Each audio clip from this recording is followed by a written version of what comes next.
How to know unknown. Unknown को कैसे जाने। यहाँ पर अननोन से मेरा मतलब है कि जो हम डिस्कस करते हैं, जो हम खोजते हैं, समथिंग लाइक ट्रूथ, सत्य क्या है, भगवान गॉड को ढूंढते हैं हम, एनलाइटनमेंट को ढूंढते हैं हम। तो मैं इस अननोन की बात कर रहा हूँ। अननोन कैसा है ये अननोन, इसका ये कैसा दिखता है, इसका एक्सपीरियंस कैसे लें। तो सबसे पहली बात, ये जो अननोन है अगर हम इसको जान लेंगे तो फिर ये अननोन ही किस बात का रह जाएगा। हम सब मेडिटेशन के प्रोसेस के थ्रू, या फिर जो हम स्क्रिप्चर्स पढ़ते हैं, या फिर कंप्लीट स्पिरिचुअल जर्नी में हम जो अवेयरनेस के थ्रू या फिर अटेंशन के थ्रू हम जानना चाहते हैं कि वो कोई फिक्स चीज मिल जाए हमें, फिक्स चीज। लेकिन वो आज तक वो जो फिक्स चीज है वो किसी को मिली नहीं है। हालांकि लोगों ने एस्केपिज्म के रास्ते खोज लिए हैं, लोगों ने इसका नाम रख दिया है गॉड और एक फॉर्म बना दी है, और कोई कहता है कि ये फॉर्मलेस है। लेकिन ये फिर भी एक एक नॉन की उससे आ रही है, स्टेज से आ रही है, नॉन की स्थिति से आ रही है कि हम जानते हैं फॉर्म भी एक जानना है और फॉर्मलेस कहना भी, ये भी एक जानना है। तो हमने बहुत तरह के एस्केपिज्म के रास्ते बना दिए और हमने बहुत तरह तरह के नाम रख दिए ताकि हमें इस बात से तसल्ली मिल जाए कि हम इस चीज को जान चुके हैं। लेकिन एक्चुअल में जो तसल्ली होती है वो नहीं मिलती हमें।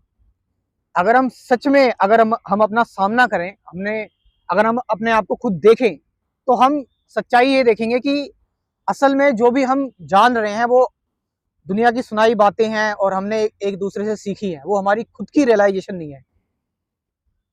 तो मैं भी मेडिटेशन के थ्रू, घंटों मेडिटेशन करने के बाद जो है वो, दिन भर ऑब्जर्वेशन करने के बाद और बहुत तरह के जो स्पिरिचुअल गुरुज हैं उनकी प्रैक्टिसेस करने के बाद, मैं भी ये जानने की कोशिश करता था कि कुछ परमानेंट होना चाहिए, कुछ परमानेंट मिलना चाहिए।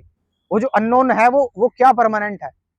लेकिन वो अननोन वो परमानेंट है ही नहीं। वो वहां तक उसकी कोई कोई लैंग्वेज पहुंच नहीं सकती है। वो एक अलग ही डिफरेंट रियलाइजेशन है और वो आपको कोई नहीं दे सकता इस दुनिया में। वो रियलाइजेशन वो सिर्फ आप जो है वो चलकर एक ऐसे रास्ते पर जो पाथलेस रास्ता है, उस रास्ते पर चलकर आप वो रियलाइजेशन ले सकते हैं। और वो हर टाइम वो रियलाइजेशन नहीं होगी, उसको आप जो है वो फिक्स नहीं कर सकते, आप उसको बांध नहीं सकते फीलिंग्स में, वर्ड्स में, उसको ट्रांसलेशन में, अपनी वोकेबलरी में आप उसको नहीं बांध सकते। वो जस्ट एक अननोन, एक ऐसी चीज है, एक ऐसी स्टेज है जो बस रहती है और हर time young, new, fresh, alive. So जब हम इसके साथ रहना सीख जाते हैं कि देयर इज समथिंग अननोन, कि कुछ अननोन चीजें हैं जो मैं नहीं जानता क्या है, जो मेरे सेंस परसेप्शन और मैं चाहे कितनी भी कोशिश कर लूँ वो मुझे नहीं पता लग पाएगा वो चीजें हैं क्या, वो अननोन चीजें हैं क्या।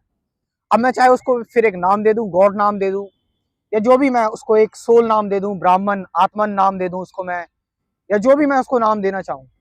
लेकिन मैं फिर से वही गलती कर रहा हूँ कि इसको जो है वो, इस ट्रुथ को जो कि अनलिमिटेड है, इसको फिर से मैं लिमिटेड कर रहा हूँ, इसको लिमिटेड कर रहा हूँ और इसको मैं बांध रहा हूँ, इसको जो है वो, इसको बॉन्ड कर रहा हूँ, मैं बॉन्ड में लेकर आ रहा हूँ, जो कि हो नहीं सकता।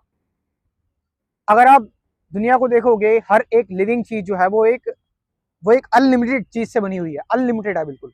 उसको जो है वो, उसके बारे में हम कितनी भी नॉलेज गैदर करते जाए, कितनी भी नॉलेज एक्यूमुलेट करते जाए, लेकिन हम किसी भी लिविंग चीज को जान नहीं सकते। सो अननोन जो है वो इसीलिए अननोन है क्योंकि उसको नहीं जाना जा सकता। लेकिन फिर भी आप इस फैक्ट पर पहुंच सकते हैं कि अननोन जो है वो अननोन क्यों है, और उसके लिए फिर आपको खुद का रास्ता खुद आपको देखना पड़ेगा वो है क्या। Thank you very much.